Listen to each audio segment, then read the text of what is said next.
Good evening. Sick. Look at you and your beautiful faces. Thanks for being here. This is dead cool. We've been really excited about this event for a long time. There's lots that we're going to get into, and we really appreciate those of you in the room. And I think we need to talk about those who aren't in the room, and I'm sure we'll get into that in a very short moment's time. Very quickly, on a health and safety notice, you'll notice some fire escape signs around the back there. There is an access toilet. Just go to the left. You can go through that back door in Pebbles, the kitchen, and our rendezvous point is the archway going out into Hope Street. So if there is a fire, scream and run in an orderly fashion and meet under the archway. Yes, obviously keep helping yourselves to the buffet throughout this evening. That was provided by the lovely Vasco da Gama. There's a delightful range of chicken, octopus, prawns, wine, juice, cheese sandwiches, and crisps. So please help yourselves to that at any point. And there is free tea and coffee in the back in the left-hand corner if you've not already had some and you're feeling a little bit sleepy.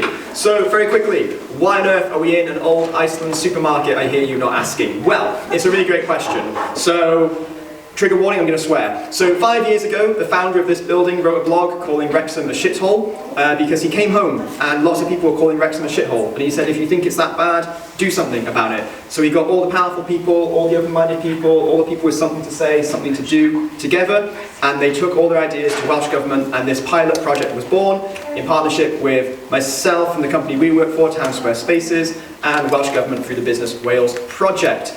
Oh, doesn't that sound boring? Yeah, it does, but it's dead cool, right? So what we do here is we take as many barriers as possible from people. So things like this office space is free of charge. You haven't got to pay anything to be here. Yeah. Legit. Yes! Woo! Yeah! There's like a printer, there's coffee, there's co-working, you meet lots of people, you network. We provide access to workshops and training, things like Facebook workshops, tax and bookkeeping workshops, or we bring the people that are scary and like accountants, no offense, lawyers, solicitors, like bankers, all those people that are sometimes quite hard to meet here in this like relaxed, friendly environment. And obviously we're a community space to do really cool events like this. The reason we're so passionate about this, other than being human beings with souls, is because we are a B Corp. If you don't know what a B Corp is, that means that we're essentially a charity with business, so we make purpose and profit. We're not just here for money, we're here to help people. Hence why we really wanted to get involved in this evening, and because we care so much about community, I only went and bloody partnered with a community radio station. That's it. Do your bit now. Thank you, Pete. Fantastic. This gentleman definitely does deserve it. I'll also be honest, he's really hard to follow. He sets an energy and a tone which is just really hard. I wouldn't want to try and mimic him, so I'm going to just bring it back down a bit more sort of boring now, probably. So I use the hub in two capacities. First of all, I use it as the director of Motivate Me, which is a publishing company and more, but also as the joint editor of Calon FM, which is Wrexham's official community radio station. Motivate Me, first of all, just to give you a little bit of context, is a purpose-driven media organisation that is driven by three key objectives: to inspire, to inform, and ultimately to transform lives. Our award-winning flagship title, Motivate Me Magazine, has been going for about 2 years now and has enabled us to make a positive impact on millions of lives worldwide. While our carefully curated and constantly growing collection of books offers life-changing insights and reflections from a diverse range of authors, each of whom has overcome incredible odds to tell their story and to help others through sharing their story. At the same time, we've made a positive impact on hundreds of lives through our coaching, mentoring, workshops and training sessions, many of which have been delivered here in the Hub, and we will continue to deliver those events in the Hub to help our community to do things better. As Wrexham's community radio station, which is the other hat I wear, or actually the irony of that I see already, Calon FM is committed to providing a voice for the community, promoting local causes and ensuring that everybody has an opportunity to be heard. We do this through grassroots journalism, local reporting, inclusive programming, and facilitating creative, community-led projects, which we're going to be delivering more and more of as we move forward. We also want to provide everybody with an interest in radio and broadcasting an opportunity to be involved, to gain experience and develop skills that are great not just within the field of broadcast and radio, but also tremendous transferable skills which can help people to upskill, to improve employment opportunities, and to make a bigger contribution to the community they are in. So that's exactly why, in both of the hats I wear, it's so important for me to be here tonight and to be partnering with Town Square and Business Wales for this event. As a publisher, broadcaster, journalist, educator, there's many words you can use. But words are what I do best. But I also believe that words are not enough, because sometimes actions are what you need. Actions, ultimately, speak louder than words. Words can generate attention, but it is the action that matters. Today's event is an opportunity for us all to embrace that ethos. Thank you. Yay! Alright, I've had enough of us now, so I'd like you to welcome an incredible panel one by one. Keep the energy and clap. First up, please welcome Dr. Mary Quinn! That's you, that is. Please welcome, I mean you all know her, Yolanda!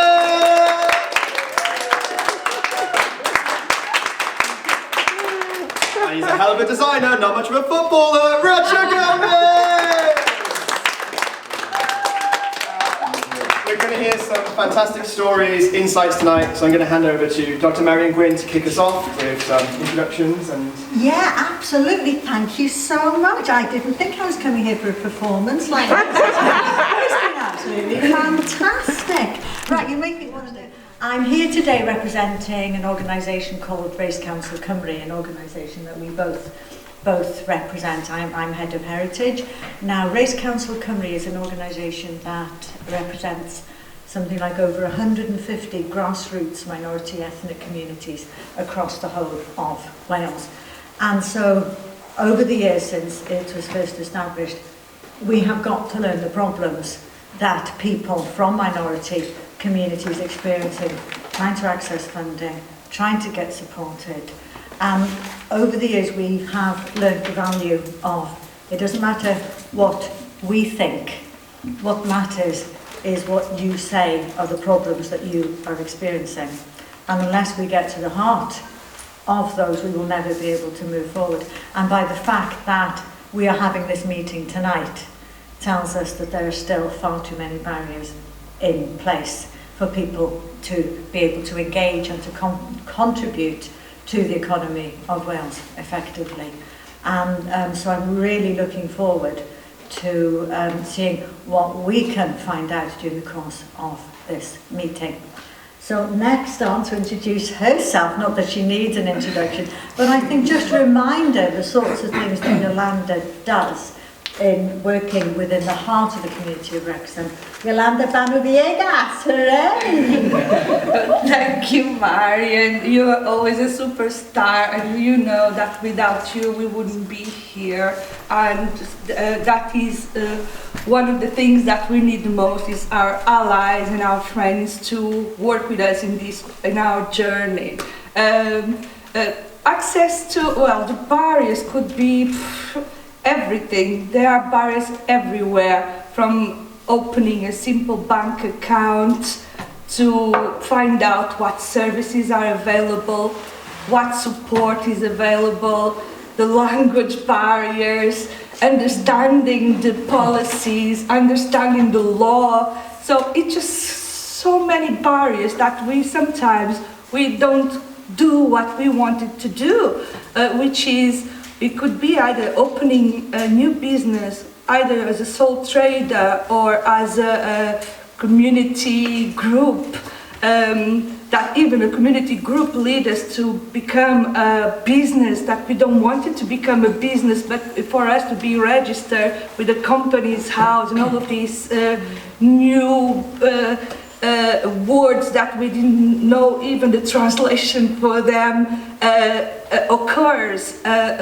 So I am very grateful for you guys to be here today, particularly Peter and and Business Wales team, to listen to us, because it's not usual. We are just... The moment I try to defend black people in school for not getting bullied or treated any different because I've always had to accept one word, and for me it's the main thing that hurts me a lot. Many people say to me, I like you, I don't like them.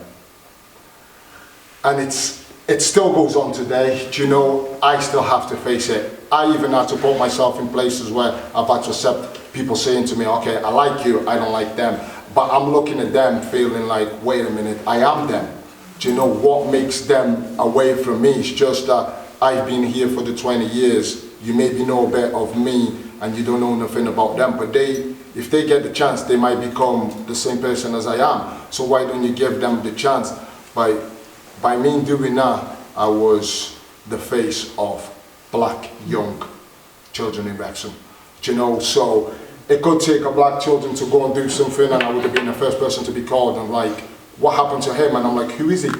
And they're like, oh, we thought you would know him because he was black. And so we all then got put into a list where I had to accept by living that way, where it was, I knew even if I met him on a time or I met him before, I had to be there for them at that position, because many people come to me and said, oh, do you know this person? I want to do this and that to this person. And I'm like, wait a minute, I do know him. From the moment I say and I do know him, it would stop all whatever they thought of doing to that person. So I felt like I had to save these people. I had no choice, do you know? And for me, having no choice, I don't have criminal record, do you know? I've never been in jail, but I am not afraid to stick up for my rights, do you know? And this is it. And I still get disturbed by police today for standing for my rights when I was a kid. So when I was a kid, if I seen two black people getting arrested in a wrong way, I would run to the police and I would speak. Do you know, even if I had to get a public order, I would do it, because I thought if I don't speak, somebody else, do you know what I mean, gonna get treated that way down the line. But if I'm there and they believe I'm the troublemaker, whatever, I will take the face for that. So by taking the face for that for many years, I've seen the barriers where when I actually tried to change, they tried to like bring the background out of me. Do you know what I mean? Like they wanted me to go through a process where I had to speak with police monthly just for me to do youth and community. But no one else in my class would have to do that.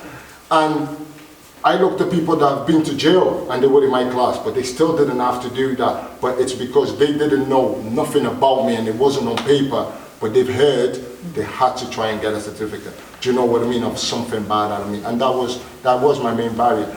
So I wasn't accepted to do many things as Richard Gomez. The moment I created AML, I had no phone calls, but people asking me to do everything. And it feels like I'm still the same guy. I still dress the same, walk the same, talk the same. I haven't changed nothing, I've just got a brand. So because I've put a brand and I've gone out of my way, sacrificed for these kids to have a different soul. If I organize music events, you know, I'll ask Larry for the support and we'll try and put something together. Nobody pays us for that, we just do it. But the moment we've done, somewhere like we've had to find a place where they give us to do it, that place takes more credit than actually us that put into the work. Because they had the funding to do it, they had all the right to do it. We didn't know what happened. Do you know, we're just happy because we've had the chance to do it. So we have to live through the chances to get where we want to get, but we also can't share all the ideas we have, otherwise we're not worth nothing. So it's really hard for us to keep going. I think already we have had one excellent outline of why meetings like this are so important. What Yolanda and Rucha have both said is that individually they are frequently accountable to defend the entire minority ethnic community of wherever they are, and that is so not right. One last point that you came up with are the gatekeepers to finance, who will actually take the credit for the work that you have done. I remember going to an event with Yolanda several years ago where we were talking to members of CLPW, and they were just explaining some of the problems they had with just day-to-day living. For example, trying to get a mobile phone contract. Because their English wasn't good enough to understand the contracts, they were inevitably drawn continuously by the people selling them their contracts to the most expensive contracts that they just did not need. But because they were vulnerable, because they didn't understand the basics of the contract, then they were just forced to take these unnecessary, hugely expensive contracts. And I think the points raised here, I just emphasise it, just a few of the barriers that are put in place. We all face barriers when we're or most of us face barriers when we're setting up our own business, when we're trying to forge our way through lives, facing bullying, but there is something different if you have a different accent, if you have a different skin colour. It's something you cannot opt out of. You cannot opt out of your skin colour. And if there are barriers that can be put in place, they will be put in place by certain organisations, by certain people. Or whether it's deliberate or whether it's just through carelessness, but it is through, I think, the point that Yolanda has just said, unless we can bring people together to talk, then we're not going to be able to do it. And I think the point that you said about once you got your brand, everybody wanted to know you. But how do you get there? The point I know from many of the organisations that we have is that they need to access the money to be able to get themselves to a certain size, but they can't access that money until they are a certain size. And so there's this continuous circle that goes round and round again. So you have pockets of incredibly talented people who are not able to move beyond very low levels because of these barriers that are put in front of them. So what I'd like to do now is, it's lovely to see so many people turn up here, which I hope means you've got lots of things to tell us. And I'd like to thank Peter for just outlining a few questions here. Now, even though we have a few questions here just to start the conversation going, doesn't mean we have to stick to these questions, because I'm sure a lot more issues are going to come up. But what I'd like, first of all, perhaps if you could just throw out to us the sorts of barriers that you faced when you have been trying to access funding or support for your business, either as an individual or as a group. And do we have time, Yolanda? It's just yes, we don't maybe have enough time, but we have to do something about what's all these barriers. For instance, applying for funding. It sounds all very pretty because any funder with their amount of funding, they publicize and everybody can apply for it. It's all good, but then depending on the amount of the funding, if it's £500, that's fine, we can all have it and share, or sometimes fight between us, small groups, for that £500, making us maybe not liking, oh, why did they got to 500, we didn't. But if it's more than 10 or 20,000 pounds, it's a different matter, because they will check on everything, which is everyone can check, because I was kind of forced to make CLPW, for instance, a community interest company. I just wanted to be a community group, you know, just to organize our events and our parties and our traditional things. But everything is online, so everyone can go and access to what we've been doing last year in our accounts, blah, blah. Oh, it might be, as it said last week, for instance, they can't do it for us because if a big organization that supposedly have to work with BHM groups, and they can't because they don't understand us, they don't understand Portuguese or Chinese or Indian, so they cannot just enter into our groups and expect that everything's going to be easy for them, because it's not. We work based mostly on trust. We need to do trust, you know. These are my cousin, my other cousin over there, you know. So we and my sisters.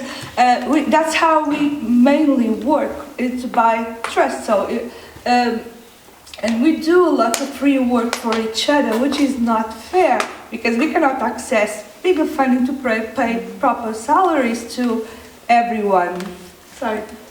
I would like Yolanda to share one of the problems that she has when filling in forms because of her name. I was going to say exactly. Oh, yeah. Because, as you all can see, my English is good.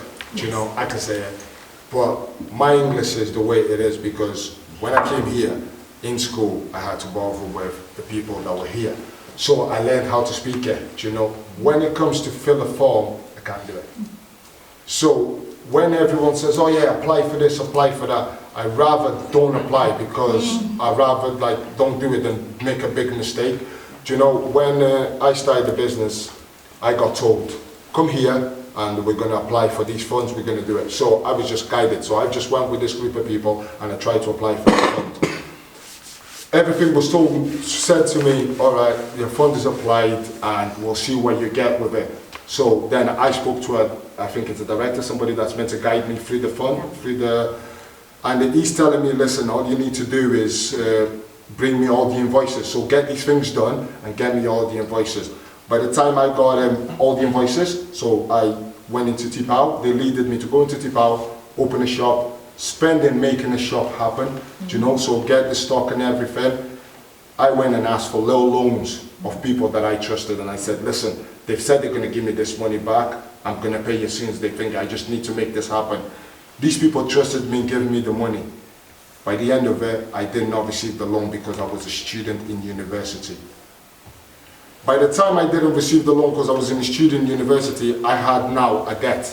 So I'm like, okay, do I keep studying online in front of this computer, or do I try and sell these 50, 60 t-shirts and tracksuits that I have here for me to get what I wanted to get?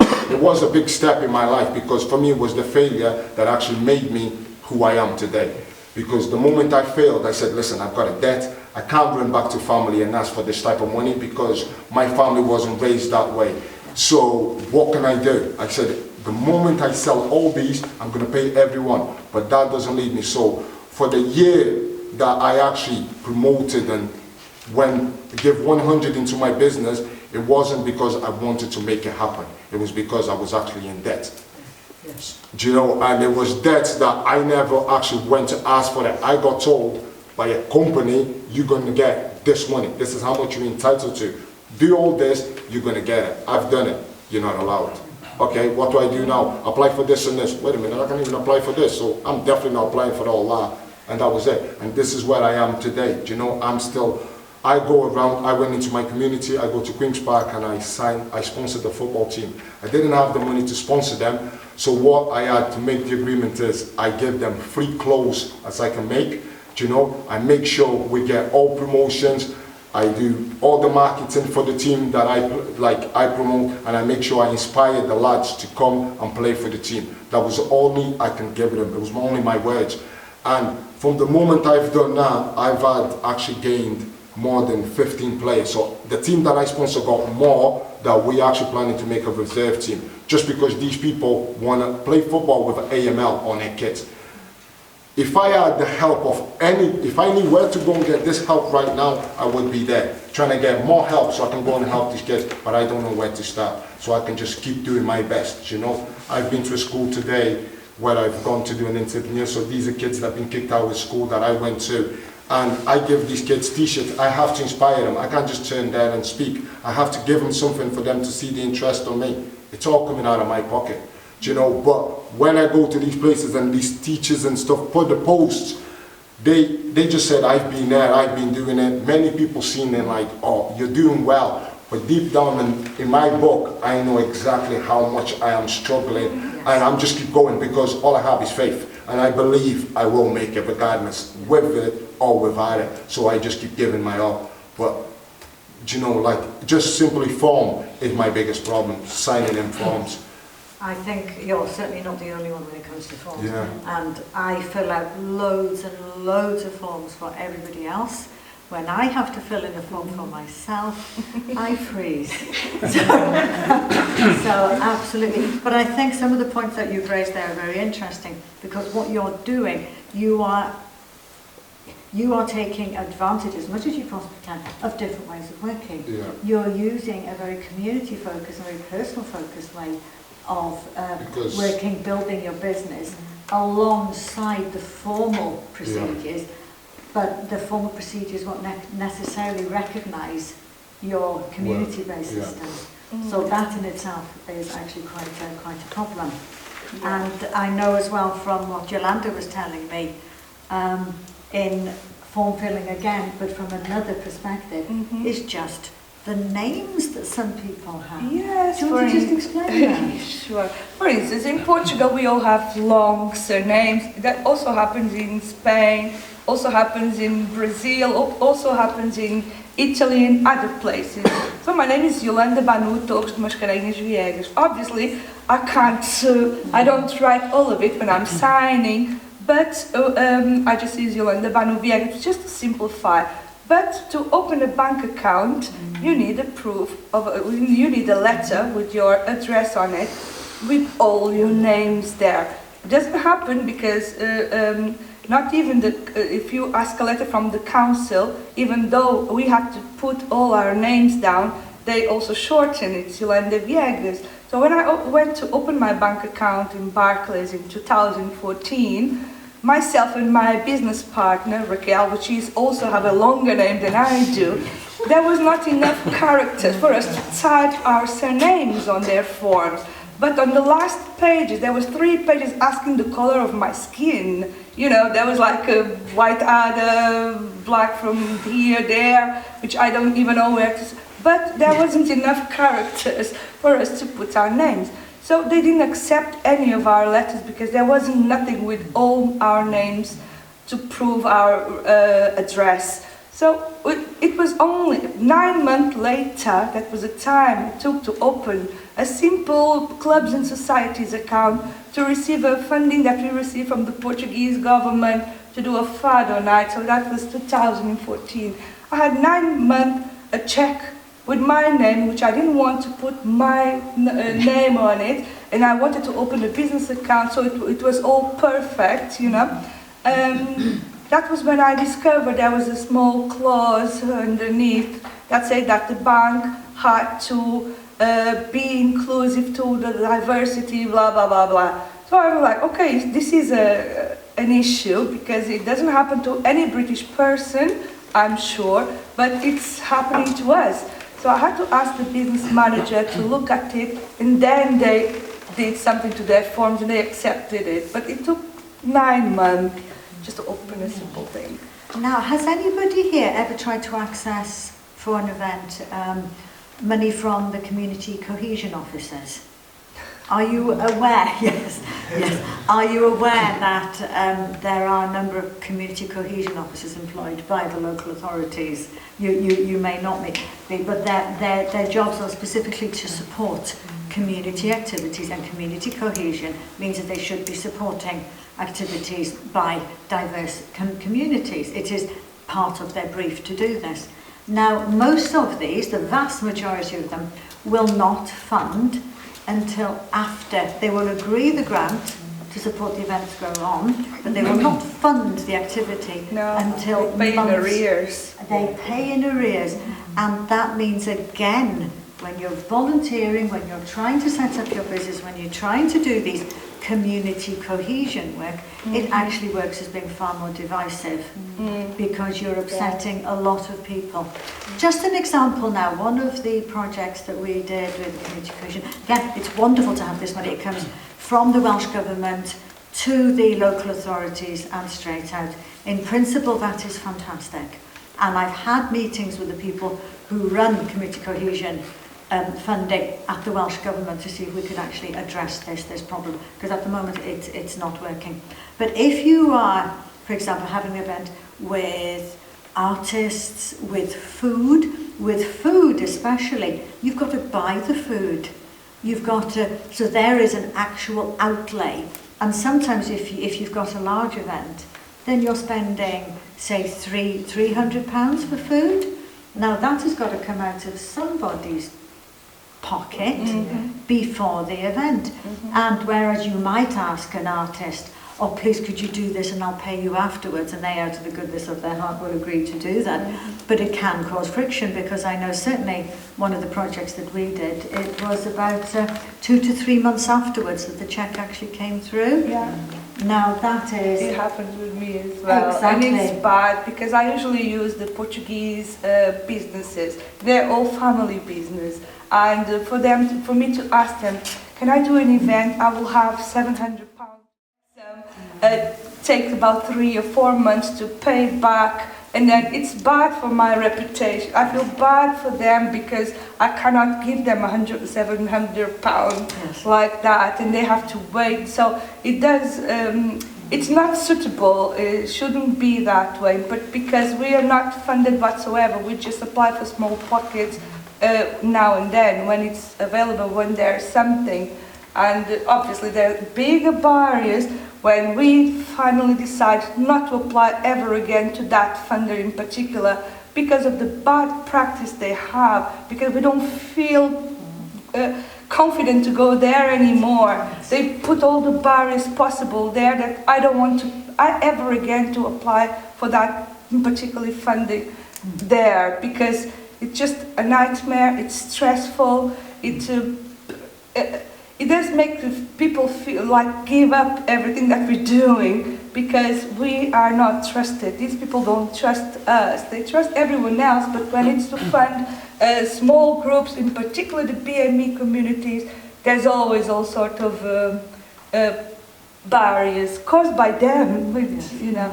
I think what's coming out here, especially very strongly from Richard and from Yolanda, is there's actually genuine reputational damage here by the fact of the people that Yolanda has to deal with and Richard has to deal with.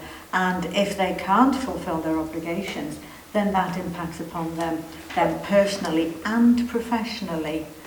And I think that has serious consequences. And so if we're on about inclusion and engagement, then causing reputational damage to the ones who are community leaders is not an effective way of how we build communities up. So I don't know whether any of you have any experiences of anything like that, but to me, I find that just appalling. But yes, it is a major, accessing the forms is a major problem.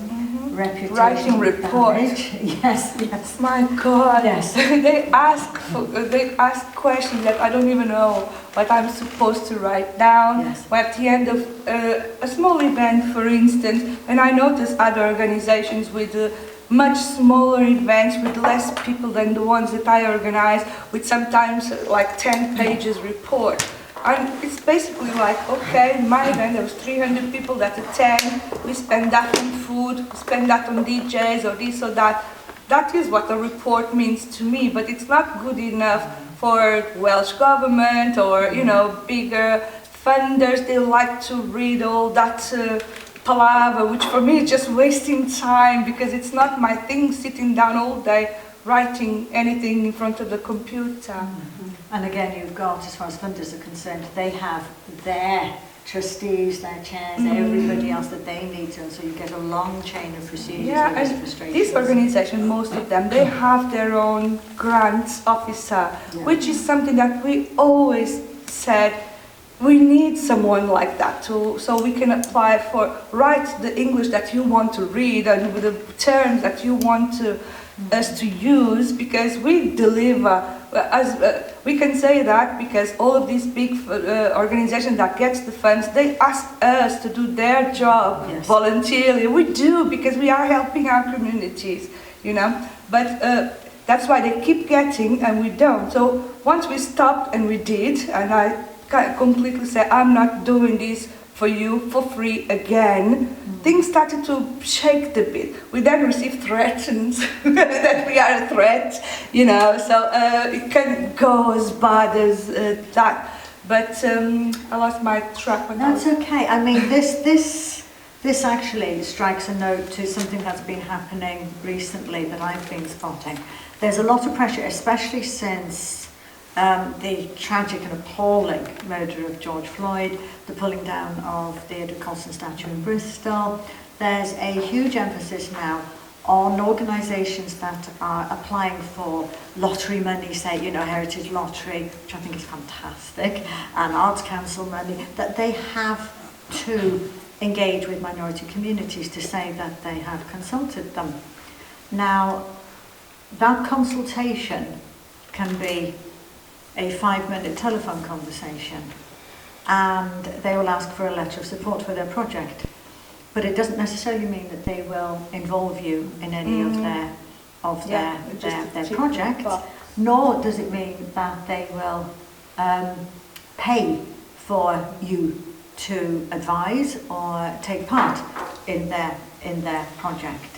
And so I think perhaps the funders need to also understand what is happening regarding this engagement, this consultation, because whereas there are some extremely good consultation practices going on, there are far more extremely poor ones, and they are just taking advantage just so they can have a tick list on the consultation. Yeah, I feel like I'm a tick on a box of somewhere. Almost And you're all the not things that benefiting your organisation. No, and then they get the funds, and if I ask LPW or Race Council or any of the works that we've been doing apply, that's gone. It's not, never comes to us. We never got more than £20,000, and we did actually receive one recently, but it was via BAUSO and Race Council. Yes. That was the biggest fund we always received in the 20 years time, and this comes from a BME organization that applied for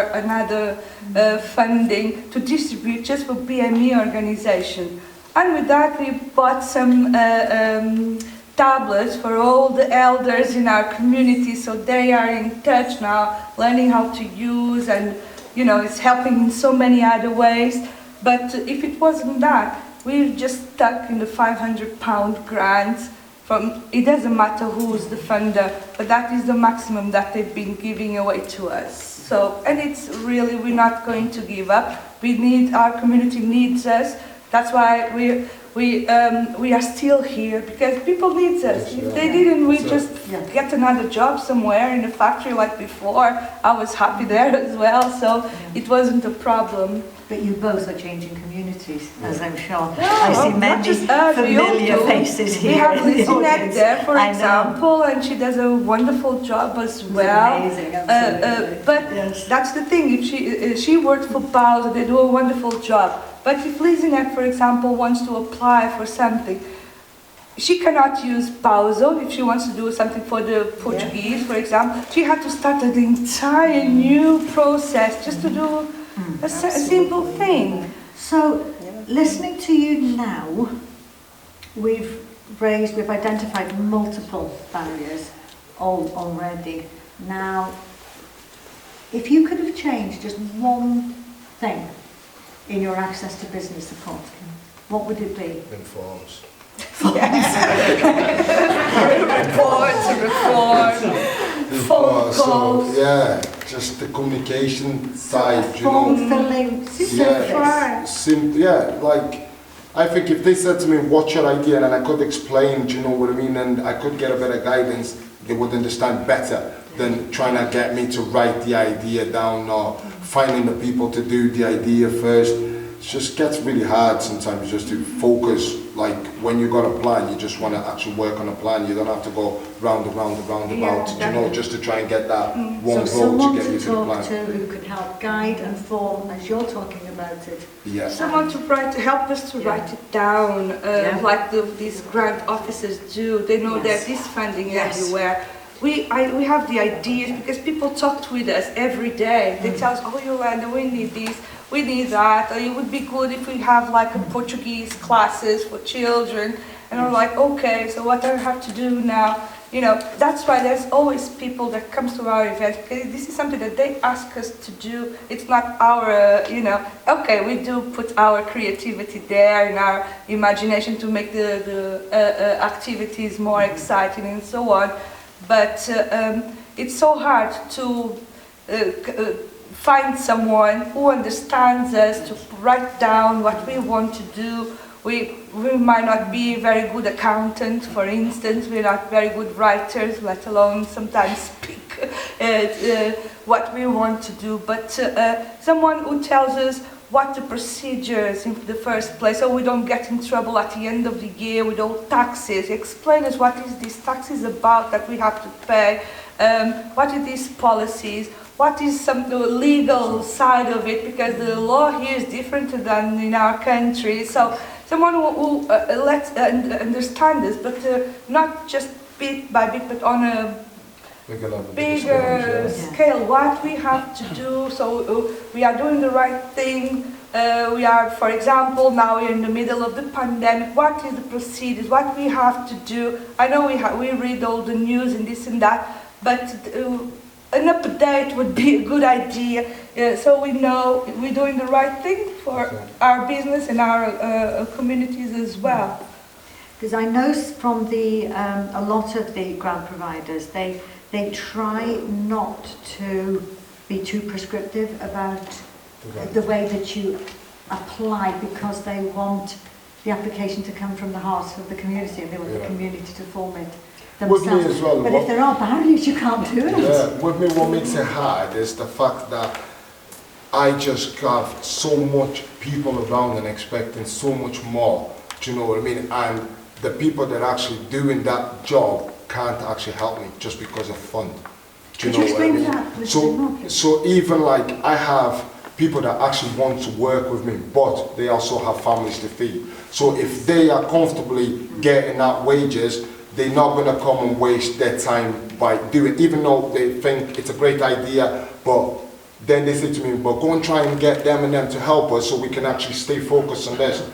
And that has just become a problem to me. I'm like, okay, so them and them, how do I get them? Do you know? And I believe from me approaching it, some people, it's like I said, do you know, some people look at me and think, why are you here? Do you know what I mean? Like, so I am a barrier to myself, do you know, until I appear and say, here you go, this is a piece of paper, I'm Richie Gomez. And some people are like, oh, so you're the owner of AML. And it makes no sense, do you know, because some people are actually not expecting. For me to do this education things in school, I had to meet the head of education for the school. Clothes, so I'm in full tracksuit, do you know, it full says my brand, but I'm in the middle of working. I've turned up now to Costa and I've got 3 men sitting in there and they've looked at me and they're like, is your boss coming out? And I thought, boss? What's it? What? No, I'm Richard, I'm AML. Oh, you're AML. And that conversation, it was not the same, do you know? One of them was one of my mates' neighbours, do you know, so he's watched us grow up. Yes. So he's like, I remember you, wasn't you this, wasn't you that? And you're trying to sit there like, was, yeah, was, like, do you know, so can we try and get into the point? From that, do you know, if I actually, the other 2 people didn't actually take the interest, he was already down to say, this is not happening. Do you know what I mean? So then the serious questions come. I knew where the serious questions come. It was straight away as, have you been to jail? Have you got a DBS? And you receive these questions like, I know where all these questions come from. Do you know what I mean? There's no way you've just wanted to have so much interest on me and then you've gone away and you've come back to this. But the reason was I did have it. So because I went to do youth and community, I had to get a DBS. So when I said, oh yeah, I do have these things, was even a bigger shock for them because now they can't say no to me. Do you get it? So they expected now, oh, regardless, this kid's going to walk into this school and he's going to do what he needs to do. So I've gone into school, when I've gone in there and they were like, oh, these kids are a bit naughty, can you control them? And I just thought, listen, this is what I was told about me. I was a bit naughty. And for the 2 hours that I was in, I promise you, I had a fantastic time in my life, do you know? These kids were fab, they listened for 2 hours, and I thought to myself, for me being who I am, it's better by me going to get a course and having a label. Do you know, so the moment I become a youth worker and I turn up to a youth club, they look at me like, I definitely don't want to see him, he's a youth worker.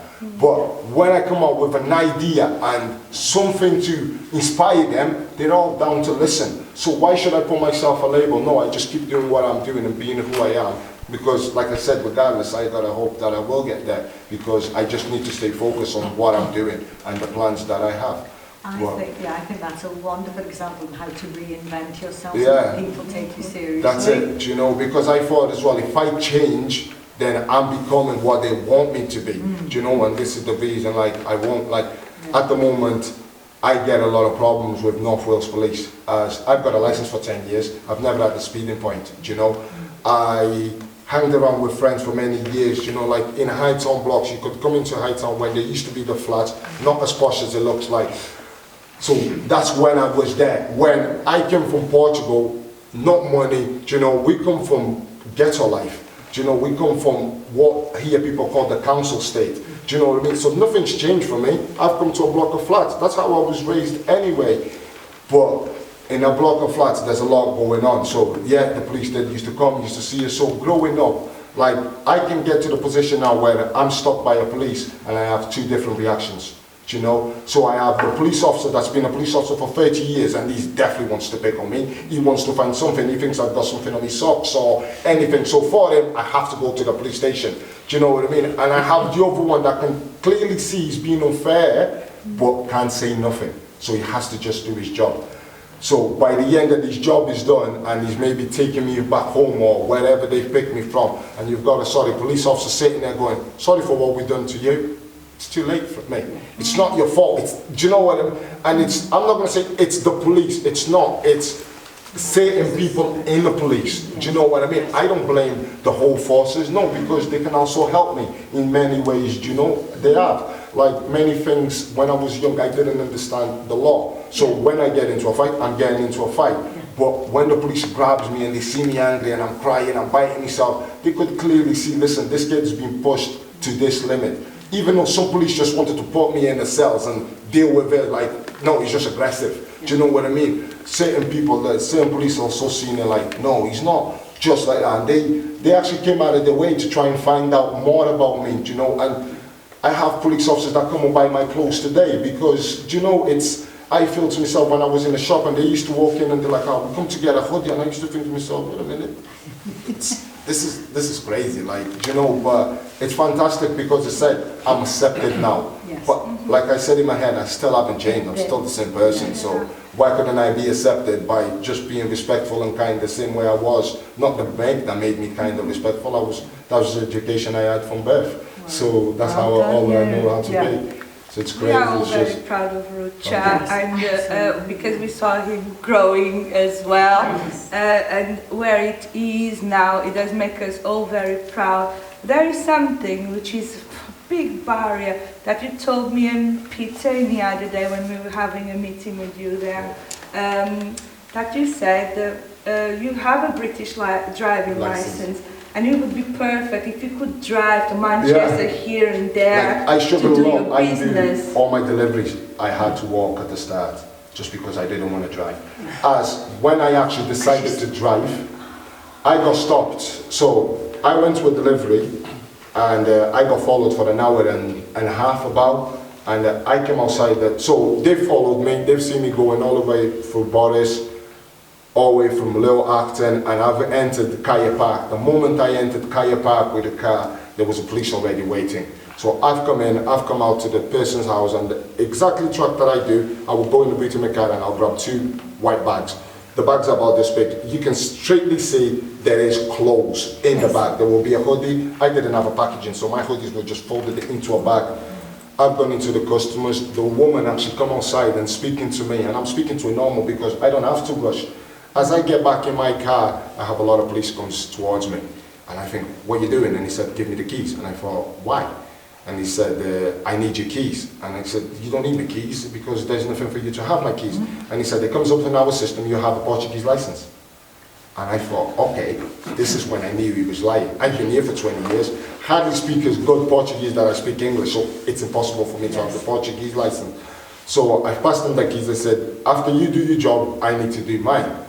And he thought it was a joke, so he's done the thingy, they've had the car searched, I'm outside the customer's house. I could have been, they didn't stop me in Boris, but they did stop me in a park. Why? Because the people are meant to understand it. That was one, do you know, so it's not even about country, it's actually about where you're actually raised. Do you know, I wasn't children.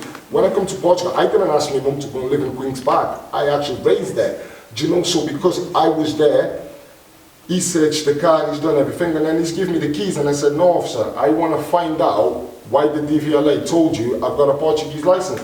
He said, oh, don't worry about that. I said, no, I am worried about that, because I have to drive knowing I can get stopped for something that's not right. Like, you can see I've got a British license. Yes. And he tried to avoid the conversation why I was stopped. Do you know, I drove from there and I've gone to my solicitor and I said, this is harassment. There's nothing else apart from harassment. I've been stopped 4 times. I've been drug tested 4 times.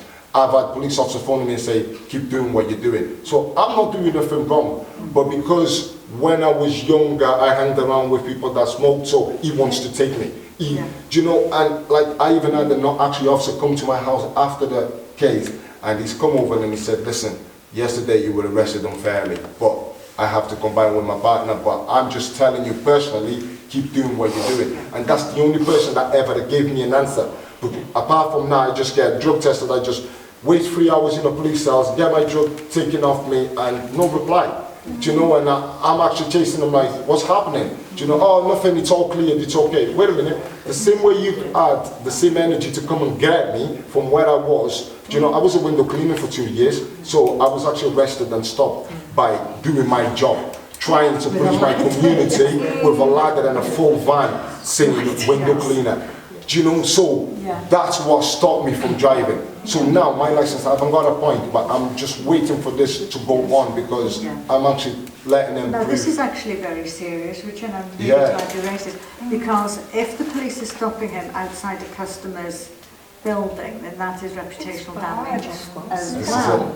This is it. And again, everything is about reputation. It's against your character as a person.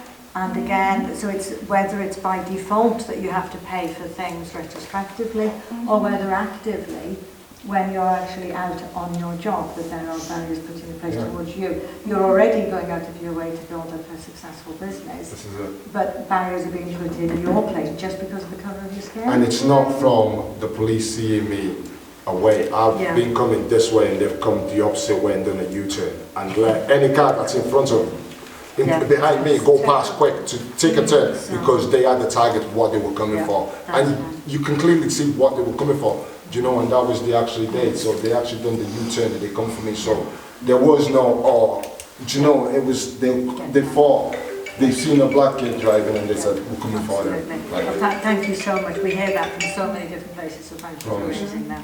And to hear the actual personal level, especially when you're actually out at work, I think just emphasises just the significant barrier this is.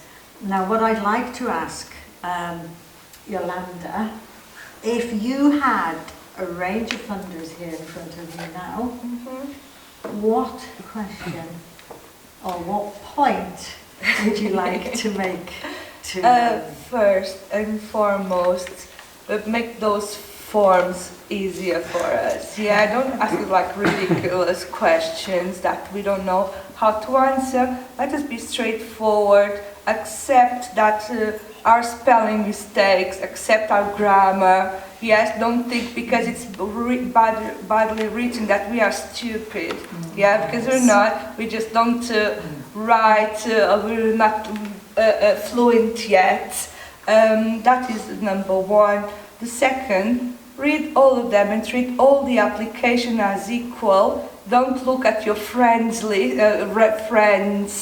and put them on the top of the list and leave the others that you don't know as well, or maybe probably you don't know as well because you don't come to our events. We never see you there, even though you fund us. You never come around and see what we are doing, to have that feeling of sense of community and everything else that we do. If we are doing something wrong, please let us know as well, because we don't know everything. Before you reject a funding application, let us know why, so we can make it better, because we are very flexible and we can adapt and adjust to whatever you want us to, so that's what I want. And especially if you just looking now at CLPW, what you have, you're talking about inclusivity, it's Portuguese speaking, not Portuguese. You've got nine countries that are represented. We all live here in Wrexham. And there are so many blended families as generations go down. So they all have families where they've mixed with, they've married, Welsh, English, speakers, Polish, all sorts. So when you're talking about CLBW, you're actually talking about a massive international community that lives in the heart of Brazil, São Tomé, Cape Verde, Mozambique, Portugal, so on. Yes. So Macau. Yeah, so again, having that more personal communication with the funders rather than just a form is coming out very strongly. Yeah. Would you like to add anything to that? Just the same, so just communication and be more direct into the point. Like I said, like when I lost all that money, it was just miscommunication somewhere, you know, because I never lied to nothing. I was honest, and then it feels like anytime I want to ask them for any help, I want to take 20 steps back because they want us to, there's only a funding for who's starting this, or if you start in this, but wait a minute, I didn't have time to start, I had to just do it. Do you know, so now I can't apply for something I should have applied to because I'm not starting, or I have to try and put it out like I'm just starting. It doesn't help, you know, I like I said, I lose the interest by the middle of it when it's too much pending, so it's just like, I'll leave it. We'll just keep going by strength, you know. So it is the communication and be more direct to what they want us to get. Trust us more. We're not going to run away to another country with 500 pounds. So trust us more. It's something that I would like to see, because we've been here in the heart of this community for so many years, trying to do our best to include everyone else. It would be nice if that happens in the other way around as well. Can I just ask a question, please? Why do you think these barriers are in place? Okay, I can go for that. I see why they've got many of these in place. Otherwise, everyone would be doing what we're trying to do. Otherwise, everyone would be applying it. So we can see. So maybe I say it is security, you know. But if you're unsure about something, I think you send somebody out to see.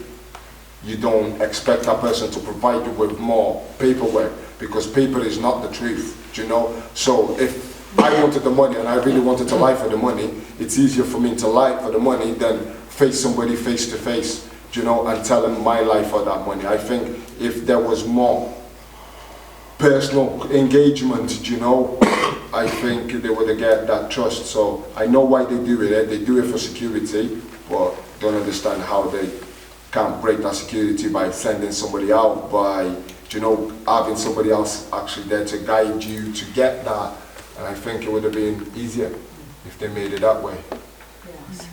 So I think also there's a massive lack of communication. There's a lot of miscommunication going on here, because a lot of funders, of course, are themselves short of funds. Yeah. They're able to hand out funds, but they don't necessarily have the amount of staff that are needed to cover all the applications that are coming in. I mean, we'll let the funders speak for themselves, but this is where perhaps having a more open communication system would really help, so that people do understand why certain barriers are in place, and that perhaps in certain times that they can free up staff to come and visit certain communities. Because, you know, you talk about equity, but if you put, I think there's some wonderful images on the internet, what is the difference between equality, equity, equal opportunities, and, you know, if you can have a 6-year-old, a 10-year-old, a 20-year-old, a 30-year-old in front of a racing line, set them all off, they're starting off the same point, that's equal, but obviously the adult is going to win the race. It is, you know, certain people have more barriers, and you need to understand what those barriers are, and so you can address those, put more money to where it's actually needed. Because I remember talking to, I was speaking to a citizens advice group, and of course citizens advice do a lot of excellent work, and I was speaking to them in an area in England, and it was clear that they weren't speaking to the Bangladeshi community. And of course, if you have a look at all the social indicators, the Bangladeshi community really score low on every single one of them. And yet, according to the population statistics, the CAB were actually dealing with the right proportion of Bangladeshi people. So they had a big tick on their list. Now, with CAB, they don't go out to the communities. It's up to the people from the communities to go to them. But it is clear that the Bangladeshi community had far more problems than other communities in there. It was Bangladeshi and then black communities, especially from the Caribbean, who had all the social problems that the CAB could have really helped. And yet, because on their tick list they had X percentage of Bangladeshi people going to see them, X percentage of black people going to see them, because it matched the percentage of the population, they were happy. But what it did not do was address the number of problems that that community was facing. And this is where, when you look at percentages, it just doesn't work. You've got to look at where are the problems. So if you see that there are groups, if you're a funder and you see that there are groups that are struggling, then it is worth your while putting in extra funding to support those, to get the worth out of communities. Because in my experiences, certainly with Race Council Cymru, with the amount of groups that we support, you put money into those communities, my goodness, you get everything back and far more. Far more, because it's so community. What would you like to say on that? If you had, what would you like to say to your funders? I think I already told them what I would like, what I expect when I'm applying for funding. But I would also love to see you in these events. Come and see what's happening. Come along, eat our food, listen to our music, mix up a bit, open your horizons, because that's what makes us better with each other and everything else. That's what I think. I can't remember what else I want to tell my funders today. I think my brain is tired now. I would like just to add something. Like Yolanda said, and I was thinking about it, it's very important for the funders to come along and involve and see how happy we feel when we do a community event and everybody's together, how important it's for, all of us. And I would like to share as well, because I speak Portuguese as a first language, and I came to Wrexham, it's near 10 years. So, of course, it's a gradual process. I've been learning and improved my English communication, but it's very, very difficult when it comes to complete the forms, because I've tried several times to complete the forms, and it's not easy as well. Open a bank account, because we try, because I came from São Tomé, and in Wrexham we are almost 150 people from São Tomé, and of course we want to create something more organized, and sometimes we want to raise funds to help children in our country. So we want to open a bank account just to do our own things, but it's difficult. I tried to open a bank account with the bank, and I've been waiting for a long time. They said they will call me, but they haven't called me yet. So they said, oh, it's because of the coronavirus, so it's been a long time, so it's been more than 4 or 5 months I've been waiting. So if I don't chase it, nobody will call me. And I think with our community, because we are used not to get anything for free, we try to do our events with our own money, so people don't mind to bring and share, and we are used to it. But I think it's not fair, because we are here, we are part of the community, should be more inclusive. So we would like to get more support to do our events, like our Independence Day, and be inclusive and invite everybody to come and get to know our culture, we can share experience. And I think it's beneficial to everybody in the community. Absolutely. I think you raised some very good points there, Lucinda. Yeah. And it's not just with the community groups or people trying to access to funding. Also, our businesses, they're facing so many barriers. They don't know what they're doing when they think, okay, I want to open a small cafe. They don't know, they had no ideas the barriers that exist just because, or they don't speak the language, or they don't understand the paperwork, or they don't understand license, they don't understand, because nobody ever told us. We only know what's wrong when we receive a massive bill to pay, and we were like, what's that?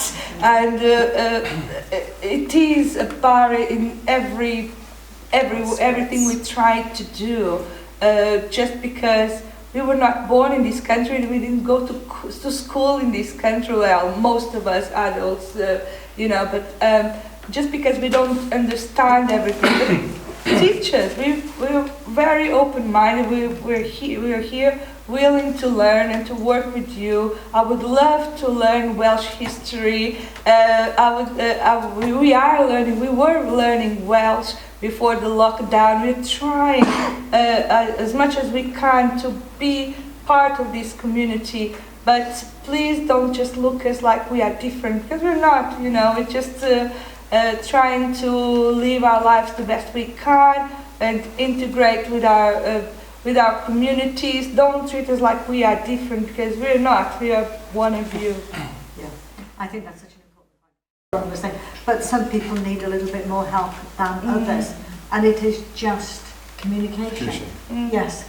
And resistance in certain areas. As I see as well, because we are already this is our weakness. That's the only weakness we have. Many people try and grab that weakness and use it to their strength. So they try and grab us and say, listen, oh, you can't do it. I can do it for you. Not even, I will try and help you get it done. They'll say, I will do it for you. Just make sure you bring the thing and I'll get it done for you. And then you think to yourself, wait a minute. No, I don't actually want to do it there. I want to do it somewhere else, do you know? But then you feel like you have to at least start there. Do you know what I mean? Because that's how they're going to do it. And it's like, oh, you have like when Yolanda used to contact us and say, let's try and do something for Black History Month. It was really hard, because it's like, how do we expect to get all of the same people in one day of that month? How? Do you know? So when you hear that, you're like, that's impossible. You clearly know, do you know what I mean? If they said, we got 4 times to do it, let's try it first, second and third. We can make it happen on the second and third, and the 4th one will have it booming. But one chance, one day, 1 month, we can't do it. Now this is something, yes I do. With Black History Month, I'm ambivalent towards it as you are. Black History Month attracts a lot of media attention. You get the BBC, ITV, SRC, they all want to speak to you. And at the end of Black History Month, you talk about this. That's quiet. No one is interested.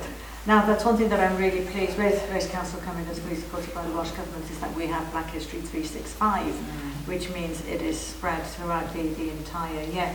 But I find that focus, whereas it's great that it makes people think, and it makes a lot of organisations actually turn to actually look at their workforce and maybe have some kind of recognition for their diversity.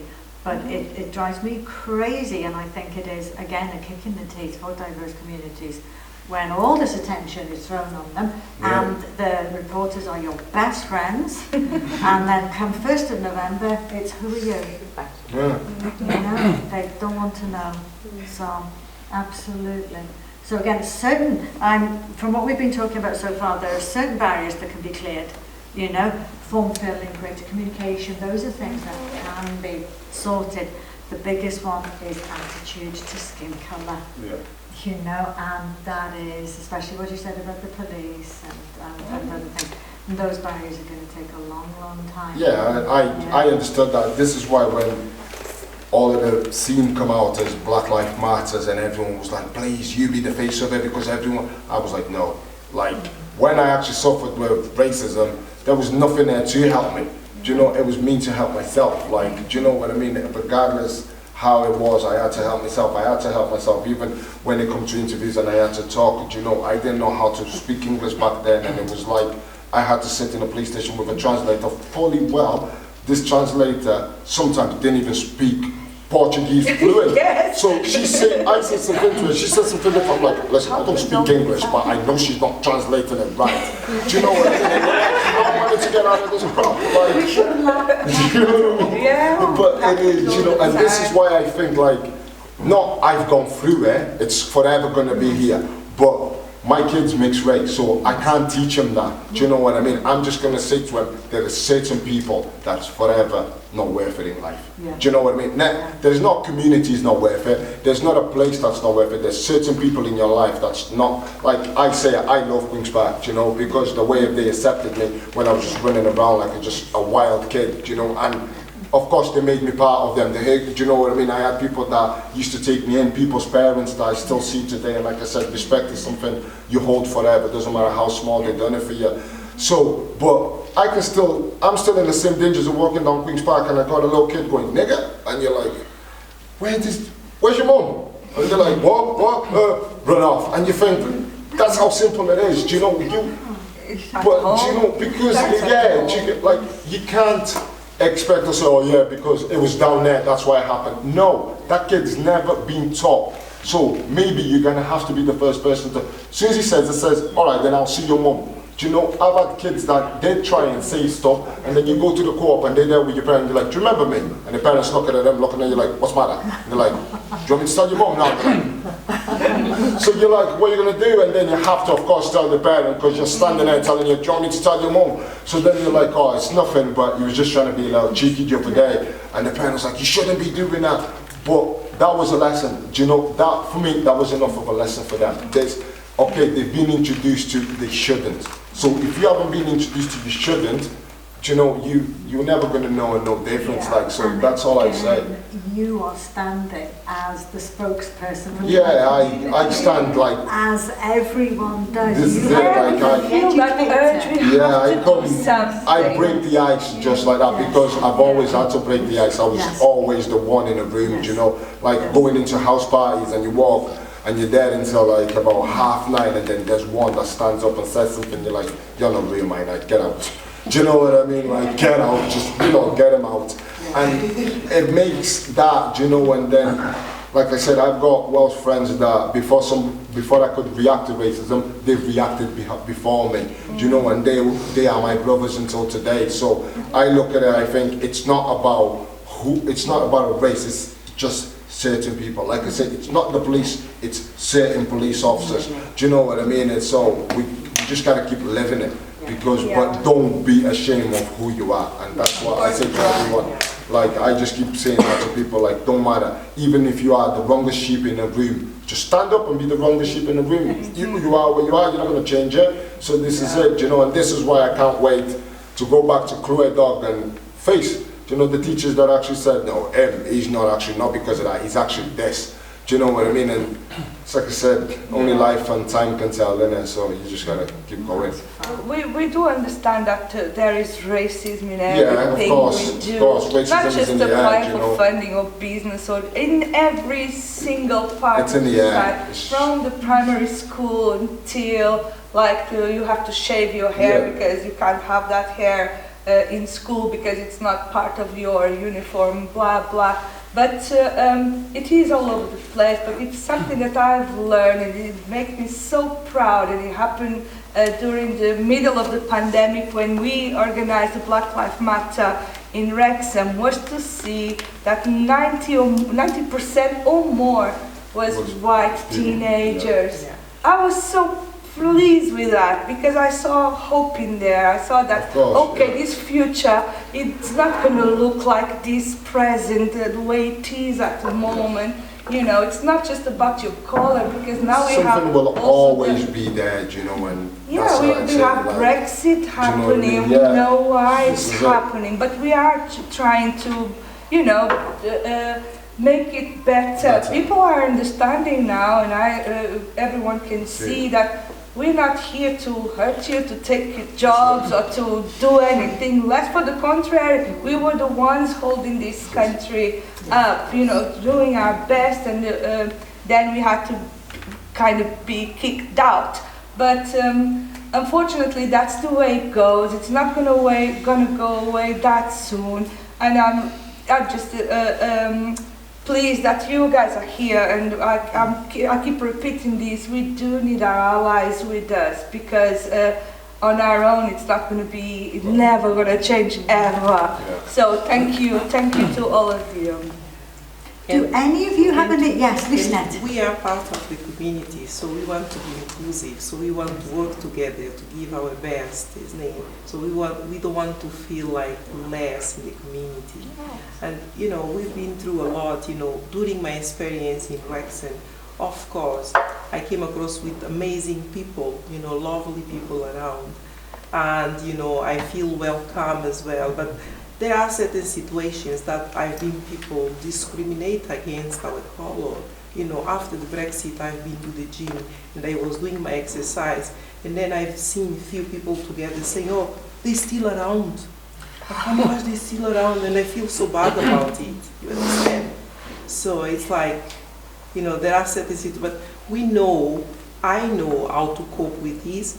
I know how to deal with the situation, and I know how to respond to this situation. But there are certain people, they don't know. They feel, you know, very frustrated, and, you know, it's impacting our mental well-being, isn't it? Absolutely. You need your coping mechanisms. Absolutely, absolutely. So, yeah, it's a challenge, but, you know, we need to know how to approach people, you know, in different ways. Yes. Yeah. Yes, and it is very much a two-way thing. Absolutely. Yes. I've got a question for the panel. We've talked a lot about particularly the process of applying for funds. Now these funds, they are impacting in a big way your communities, your families, your livelihoods, and the people around you. You're seeing these forms as being a barrier.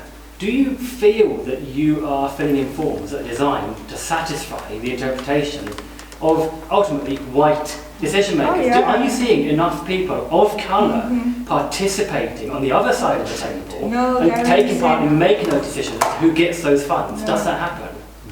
No, we don't have representation, so whoever is on the other side reading these forms or making these laws or making the forms or doing everything, that it's nobody from like me, you know. It's all we are not represented in any part of society, unfortunately. And yet there are people like Richard as an entrepreneur, like yourself as an activist, who could be on the other side of that table saying this project is worthy of this fund. It would make sense to fund it. It could be supported by people who have been there, and yet that doesn't appear to happen from where I'm standing. I've said that in many ways and in many times. Like I said, I work with the community, so it's not just about my gap that I'm trying to fill. It's for anybody that comes now from Portugal, doesn't have to go through what I went through. I can't say, like, I had to live two types of different lives. I knew my respect at home. I knew what my mom wanted me to be. But I knew what the streets out here expected me to be, you know? So when I grew up in Queen's Park, like I said, when I done music before. I done a song, and when I first done the song, I was like, listen, I'm gonna make sure this song has everything that I wanted to have. So because I was raised in Hightown, and we come from Hightown and stuff, I said, listen, I'm gonna do the video right there. And 10 minutes later, surrounded by police, we've had the report, there was drugs in the bag. And I'm thinking, wait a minute, I've got cameras and a bag. Okay, you've heard the report, there's drugs in this bag. But I've got cameras, so why would I be letting him take a look? He's opened this bag and I've got my old dreadlocks inside of the bag, and he said, why have you got hair here? And I'm like, because that's what's in the bag. The part of the song was coming if you didn't interrupt it. Do you know what I mean? It was just like, so on that point, I felt to myself like, I know what I missed growing up. Do you know what I mean? Like, from the fact of music, do you know, from the fact of culture. Even like, I remember coming into UK, and of course I was a black guy, do you know, and I'm going out with like a Welsh girl now. She's saying to me, are you coming to mine? And I think, hell no, where's your dad? And for them it was like, oh, it's all right, my dad's all right with it. And in my head, it was never all right. Even when I've sat there, I thought, this education is different. Do you know, like, where I'm from, you don't meet a girl like this at them ages. Anyway, I'm 14, 15, all right, we just go and sit in it, but it's not happening in my country. Do you know what? It's not happening. So I thought the freedom, do you get what I mean, made it like this. So I can understand this point, but they don't really fill the gaps. Do you know what I mean? I can't really just think, okay, this is education. If I have a daughter, I'm going to set my daughter 15 because I live. No, I'm not going to do that because that's not how I was raised. So I'm not just going to please my daughter and fit that side, because she's going to have to understand where we really come from and what it was actually for my mom to get here, and then for me to get here, and for me to give her the life that she has. It was not easy, so it doesn't come easy for them. So this is when I believe if they put people that actually suffered, do you know what I mean, in them chairs, these people would actually know how to change So it. the lived experience is This is it. Do you know, like, when I go, like, I go to these schools and these teachers literally don't actually know how to handle them kids if these kids went off. So you got one room, 3 teachers just sitting there, but if one of that child got up and started going wild, they wouldn't know how to react because they were trained by paper. They weren't trained by lifestyle. They don't understand the real feeling of that child, what is real emotions. Do you know, so this is what I say, this is why, like, when I go down to the park and I hear these kids swearing and stuff, hey, you know, swearing. These are the jobs that I don't see the managers doing. They just accept it because in the end of the day, we're down here, let them do what they want. Do you know, so I see many people sitting on that side of the road, they are actually in fear. They just got a talent. You know, they don't have the talent, I mean, they just got the qualification that they studied for. So the experience and everything that's actually needed to take on that job, they weren't actually ready for it, you know. I think that is absolutely crucial. And one of my friends is a Jamaican lady. She's one of the few black teachers in Wales. And of course, you may have seen on the news recently, it was announced that themes and experiences of minority communities is now going to be embedded throughout the curriculum in Wales. And she does, and it's all voluntary and in her own time, but she understands because she was 9 when she arrived in a little Welsh village. She's a fluent Welsh speaker. What it was like when the white teacher was trying to teach anything to do with black history. There was about half an hour on slavery, and because she was black in the classroom, that the teacher just didn't know what to say. She didn't know what language. She was frightened of upsetting. Because that's one thing again, is that a lot of white people don't understand. We think white is white, black is black, but of course there's all the different countries of Africa, all the different countries of the Caribbean, and within Nigeria, there's 400 language groups. Ghana has over 100 language groups.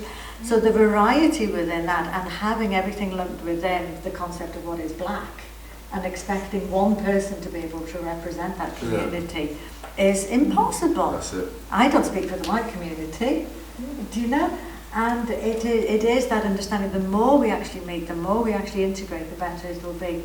Another thing with grant funding that I've sort of been picking up here, and certainly I know that I hear a lot of, is that it can work, especially with these small pockets of funding, which tends to be what a lot of the groups here can access, is that it puts minority groups against minority groups. Yeah.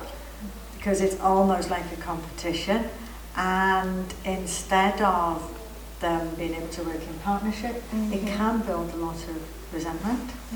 And I don't know if that's anything you want to... Yeah, we've been experiencing and also witnessing that all over the years. In particular, we know we can only apply for small pots of funding because we were told by these even medium to big funders that we should never try to apply for a medium fund because it's just wasting our lives. I was told that here in Wrexham with the services that they were supposed to support us and encouraging us. So even we could even tick their boxes because it's now kind of a trend to be inclusive, finally. But when there is this small pots of funding available, for instance, let's say the Wrexham Council have £500 to give for Hate Crime Week. Yeah, so obviously since I started the campaign a couple of years ago, everybody wants to do something about it, which is great. But then if you split the £500, it's nothing much left. So there is only that £500. So it's my group with other black group, another black group, and other maybe Indian or who wants to do, and we are all applying for that £500. So instead of us being, you know, instead of us being trying to help each other, we are in competition with each other, which is not good because we don't want that. They are our brothers and sisters in other situations, so we don't want that, but it does happen and it's not good. So that's why I don't apply for some of the funding available, because it's just waste of time. Really, just to write not just emotional, but also it's time consuming just to write a final report, and then being told, oh, we cannot use these receipts because it's not describe what you bought. And I was like, well, you are a community cohesion officer, let's say it, and you don't know that if you go to any foreign shop, it's the same sort of receipt you're gonna get. So if you don't know, I have to teach you that. Yeah, it did happen. I had to explain that it doesn't matter which foreign shop you go, even if it's described, who can read? Nobody knows what's in there, you know, it's a foreign language, so they usually tend just to give the total. So we use these receipts of food and everything that we buy to organize our cultural events, but that receipts are not acceptable by the council. So I had to go to the shop and sit down with the person and write down everything so that I could get my funding in arrears paid back, because we already used our own money to buy those products. So ends up a big nightmare for us, making us not helping at all. Actually, they're doing even worse. So we just tend just to do our own thing and wish for the best, really, and apply just for funding where it's distributed by BME groups. Otherwise, it's just a nightmare. I just don't know where to start. I look at them and I think I can't do this. Going on, but not everybody is that lucky.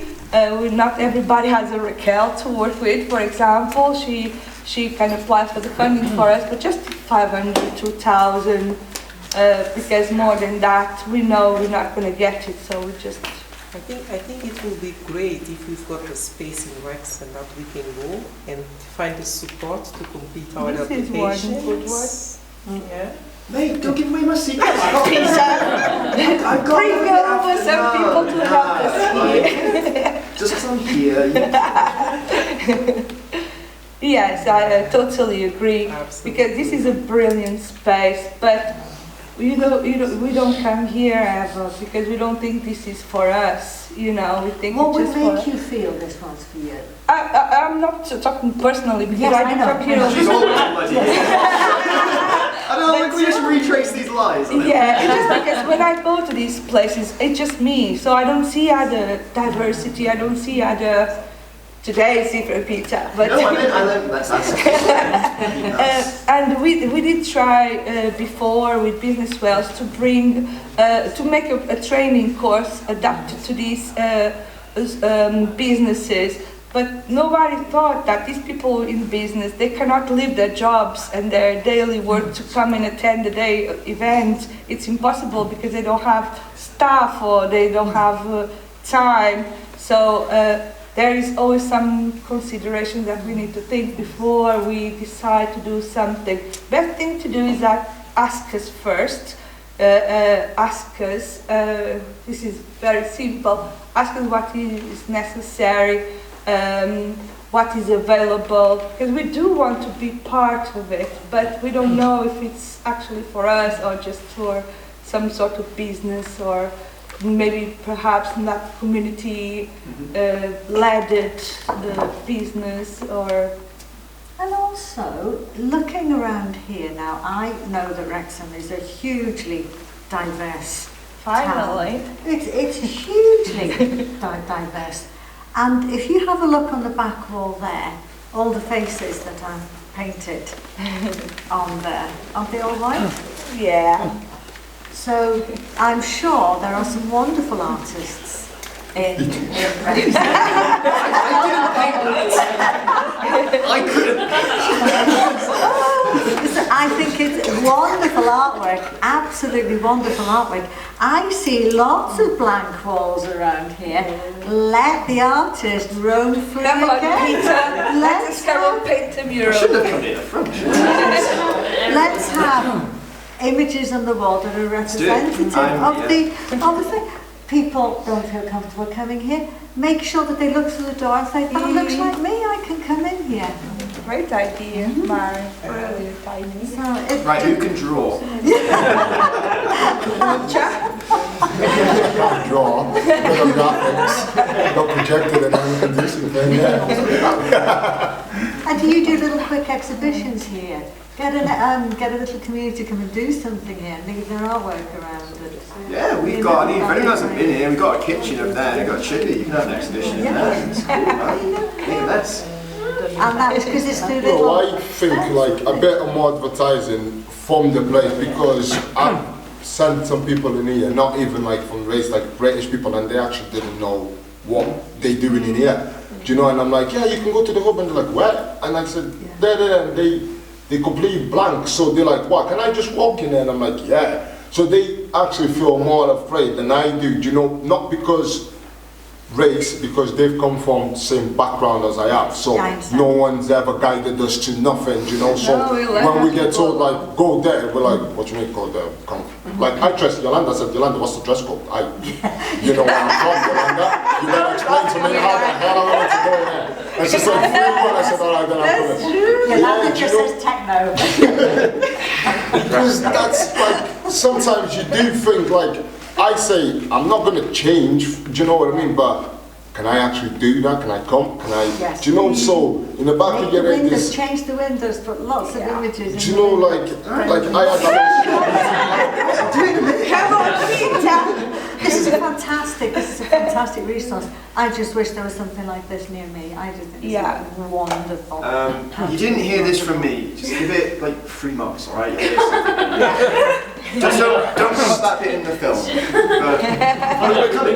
I know. But the fact you're having this event here is just fantastic. Oh yes, absolutely. I think it's actually the first time somebody organized a Black History event that it's not part of our usually groups, and to do these sort of questions and to understand there is a barrier, there is a problem, and that what can we do? What can we do to change that? It's the first time that I'm actually in one of these sort of events. I'm really grateful for you guys. Yes, it's wonderful. Really. Do any of you have any questions or points or? How? So I have trouble with the sort of like box ticking. Yes. So how can you sort of be representative without almost being that box ticker, I suppose? How do you find about, because like obviously not wanting to offend or just make it up like you're being like making up statistics, that's something that people should want to avoid. So how do you do it without being offensive in that sense, I suppose? So you're saying, so when we got all these boxes to tick, how do we go?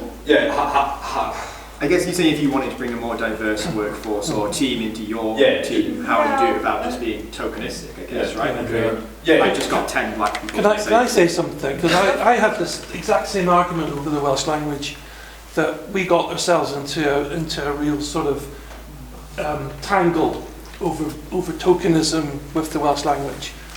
Sorry, I should introduce myself. My name's Mike from Federation of Small Businesses, and I should have given you a ring about the dress code, definitely.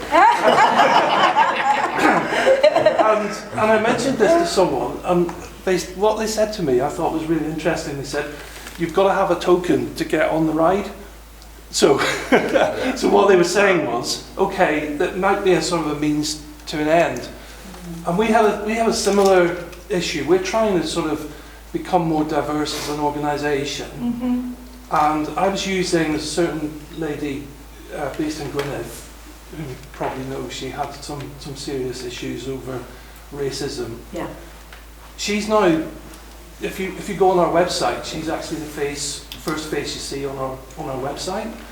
I've used her for a couple of sort of focus groups on various things, and then she sent me an email and she said, am I getting all these opportunities just because I've got a black face? And I had to Going on for a long time. A couple of people cancelled. Would you like to come? I'm the most ignorant to that comment. I'm like, no, not going. Because I was your last option. And I'm only your option now because when you actually looked at it, it made sense if I was on it. Because it would make it look like every background is involved. But when you made your plan, you didn't include me, so I'm not coming. Do you know? And it's not that I'm being rude or, because sometimes it's like I said, I didn't do this to get money or value. I knew what I wanted when I done this. Do you know? I just done it for freedom and to help who I could help. And if I could change, maybe like I said, I've come here and I've lost friends. You know, I've had friends deported. So when I seen them getting deported, there's one thing I said to myself, I said, my mother put me here, I will not let this country kick me out. I will walk out if I would ever want to leave. So this is the reason I do what I do, do you know what I mean? And I stay focused to what I done, because it's like I said, I didn't do it just to better or to prove nobody a point. When I actually done it was for the actual changing of myself. Like, I'm going to do this because I need to do this for myself, not for anybody else, for me. So that was the moments I took my steps. So that's what I said, like when they just want the credit and fit you in or get you into this job because you're the person that fits it. I know the values, like even on this, I said, what was the question that's going to be asked? Do you know? Because I always got to think, I'm not just doing this to come and make a bigger picture. No, I want to make the right picture. Do you know? We're not just here how to... you should be. Yeah. How should I be tonight? Yeah. Which me should I be? Basically, I mean, I long for the day that we don't have to have events like this. We don't need Black History Month, we don't need... And that you are invited onto a panel because you're an entrepreneur. It was, exactly. It is, just an entrepreneur. This is it, that's it, this is it, and like, that's the way I'm getting accepted in schools and stuff because of that, and also they seeing that this guy is actually changed, you know, he's actually I mean, that's changed fantastic. the I mean, to be a role model and inspirational is fantastic, you know, and taking nothing from it because you will be helping a lot of kids, you know. Is it?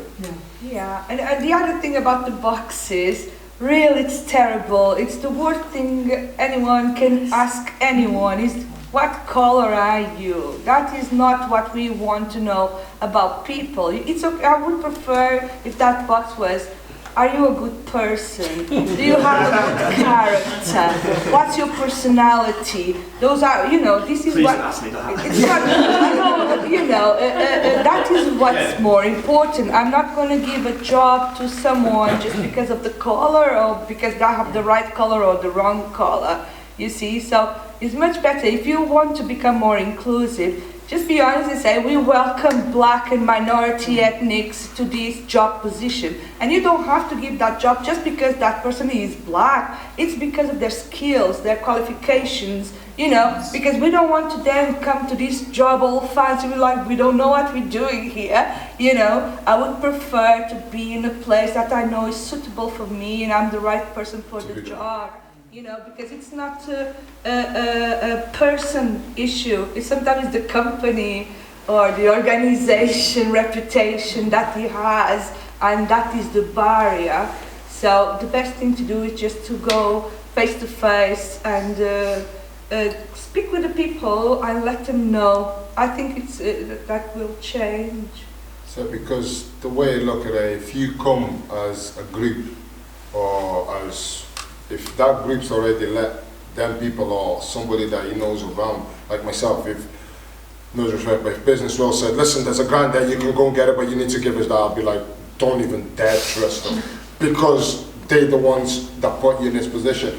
Do you know, so when people say to me, grants, I'm like, what are they, what do I need to do? So it's like, as much as I do need it, because the main thing I need to expand is maybe the money, do you know, to just an investor, but then I think, since somebody, I've had people phone me up and they're like, even Chevron, you know, they come to me and said, we're ready to invest in you. But then it's like that fear of, wait a minute, they've come to invest in me on something that, for me, is a hustle, you know, it's something I'm putting everything to. So what is their interest? What are they actually approaching me and why are they on my line with this much interest? What have they got to give? They must be getting something for them to approach me. So if you get like, if a company just messages me now saying, listen, we got this to give you, 100% I wouldn't believe it. I'll look at it and I think, what do you mean they get? But if you like approached me and you spoke to me, listen, do you know you can get this?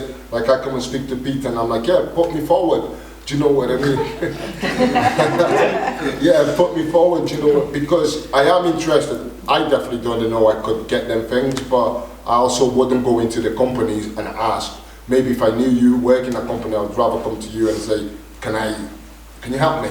Then go there and just walk in and say, listen, I'm here to try and get this information, because it's a bit hard, you know, for somebody to just walk in and find out. But yeah, if you go out to them and maybe try and find them, do you know what I mean? If he's trying to do a better thing and engage with them without putting the book straight on top of them, like, oh, listen, I'm here to give you this, because like me, people like myself, like coming from where you come from, I don't believe no one in the world should give you nothing, do you know? So there's always something that you gotta give back. So this is why when investors phone me up and said, I've got 15 to 20 grand or £5,000 to you, I was like, I haven't got £5 to give you back if I fail, so why am I going to take it? Yeah, but they're not giving to us, even though we are applying. We don't see a penny out of it. You know we what have I mean? to But pay this is everyone it. else, It's like, but it doesn't pay salaries, and that is a problem. And like CLPW, for instance, we are at that stage that we've done everything you ask us for, everything.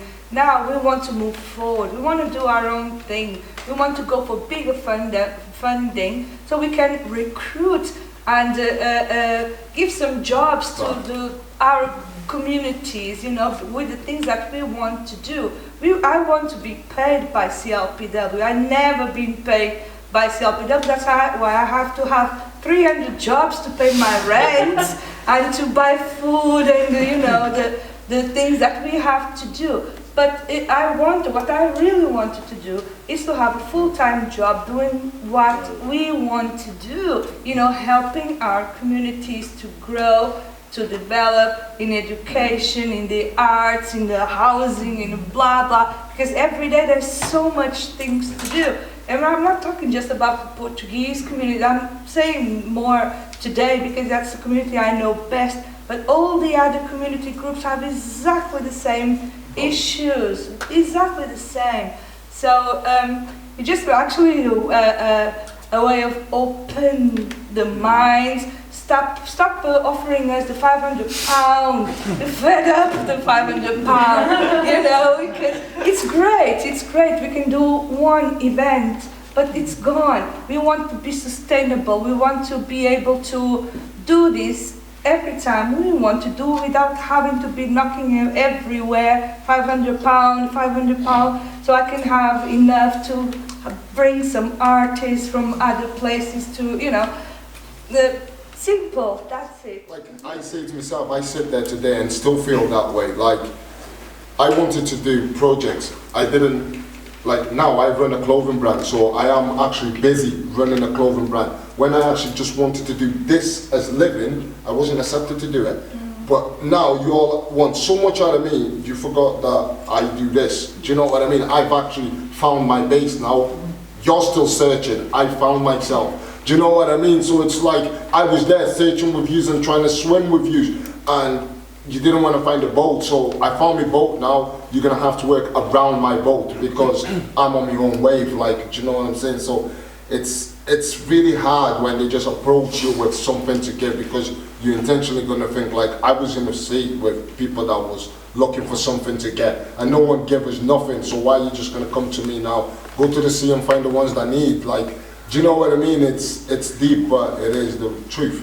You just get really scared to approach anybody. Do you know what I mean? Like myself, if somebody said to me, "I'll do this and I'll give you this money," that would have been the last thing I trust at the moment. I'd rather say, "Listen, I invest, and then if they want to pay me, they pay me. If they don't," but in my head is, if they don't, they're not gonna. I'm never gonna count that they're gonna do it, because, like you said, if it's not your parents, for me or my family, no one's ever done anything to me. So I've had to go and grab it myself. Very, very helpful. Thank you.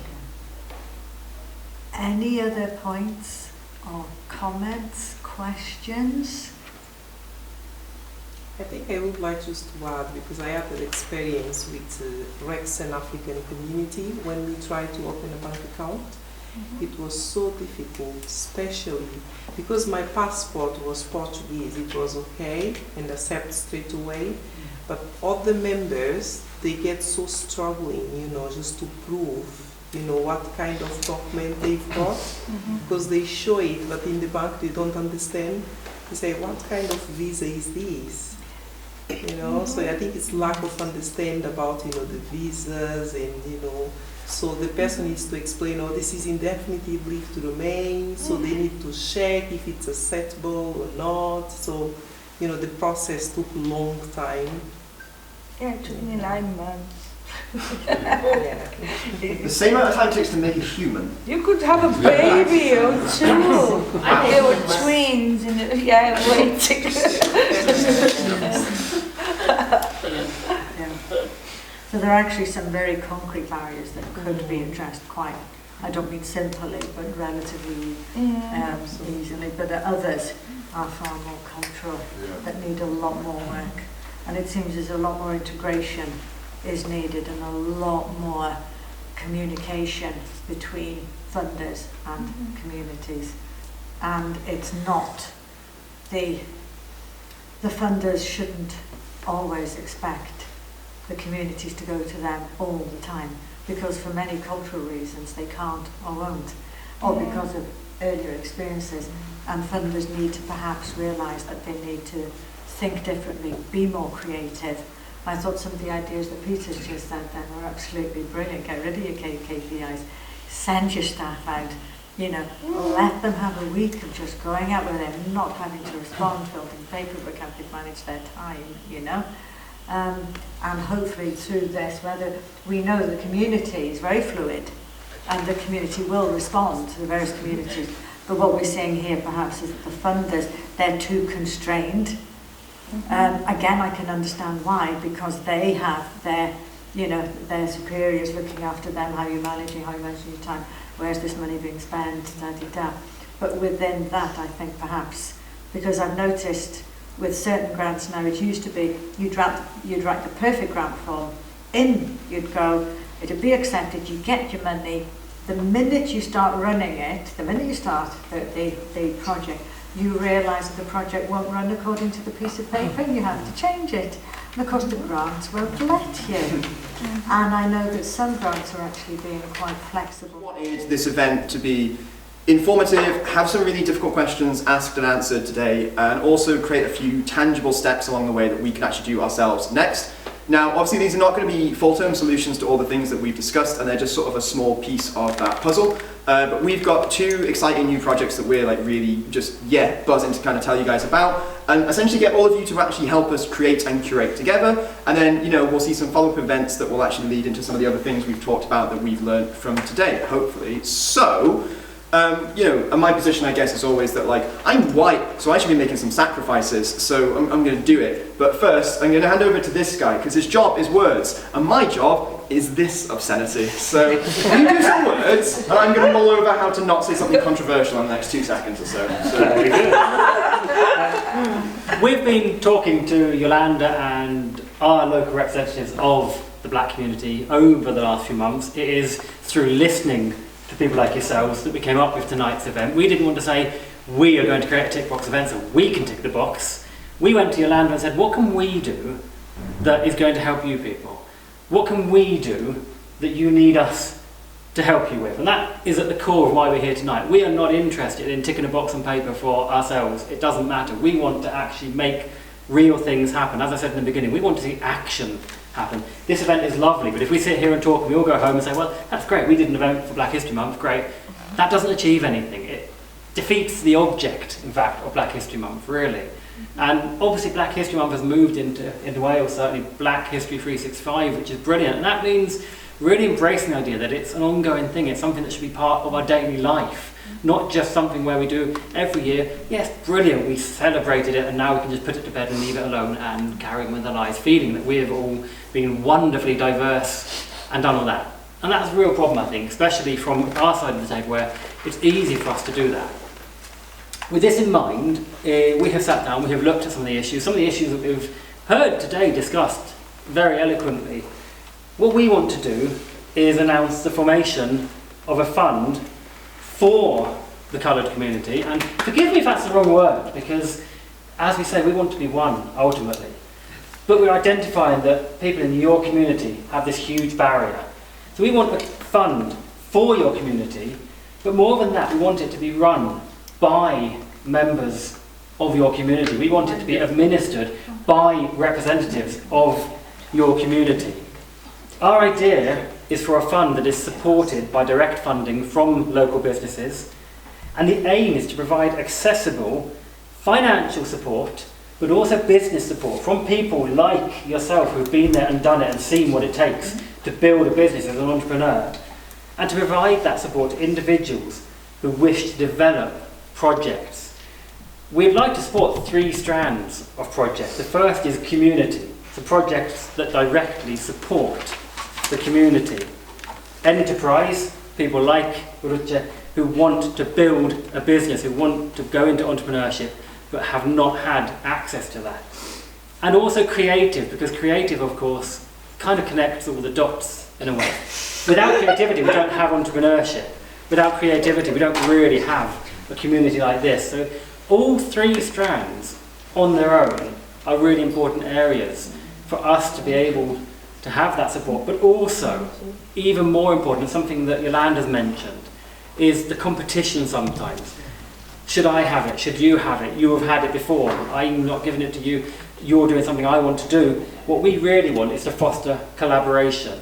So what we'd really like to see is a fund that supports collaborative ventures that actually span more than just one strand, but maybe bring in people from different strands to work together and really deliver. That's how I agree. Like collaborating with different small businesses. So like at the start I used to go and like see a business, get it, their logo, get a t-shirt on AML and said, listen, this is, would you mind wearing this for like 2-3 weeks for your outfit or uniform or whatever?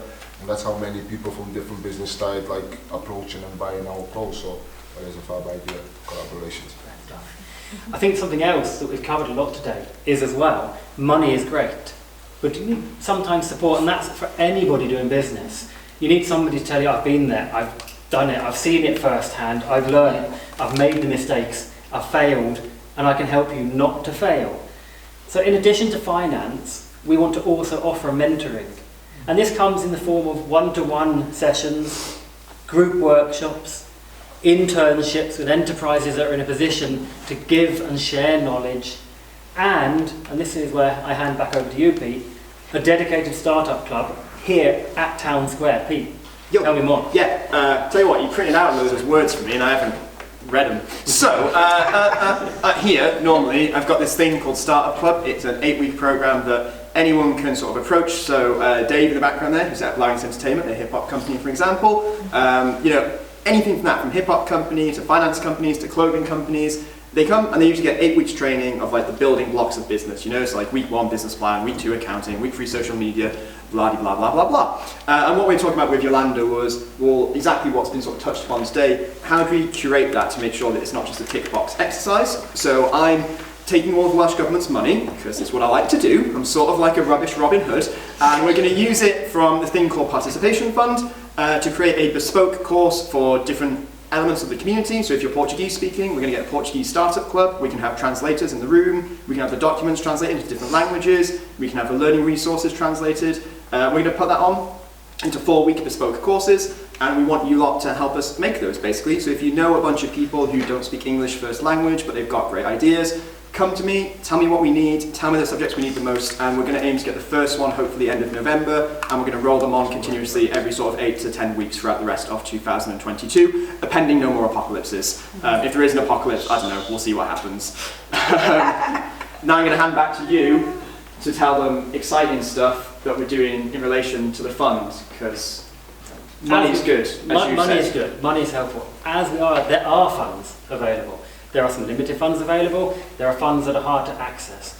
We want to create a fund that is accessible, that is administered within your community for that community.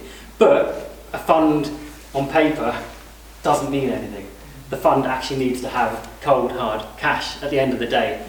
So what we have done is we have decided to bring tonight to a close with some pledges. The first pledge, myself on behalf of Motivate Me, the organisation that I run, we are really, really delighted to be able to pledge £250 towards the fund that we are creating from tonight.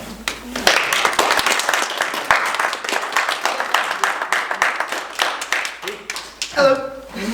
Me, Pete, on behalf of me, Pete, this guy with a beard, is pledging £250.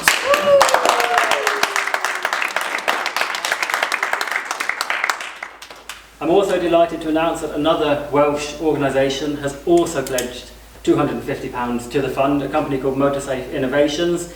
They too, I've talked to them about what we're trying to achieve. They've spoken to me and said, we would love to be part of that. We feel this is really how we bring about change. So they too have contributed £250 to this fund.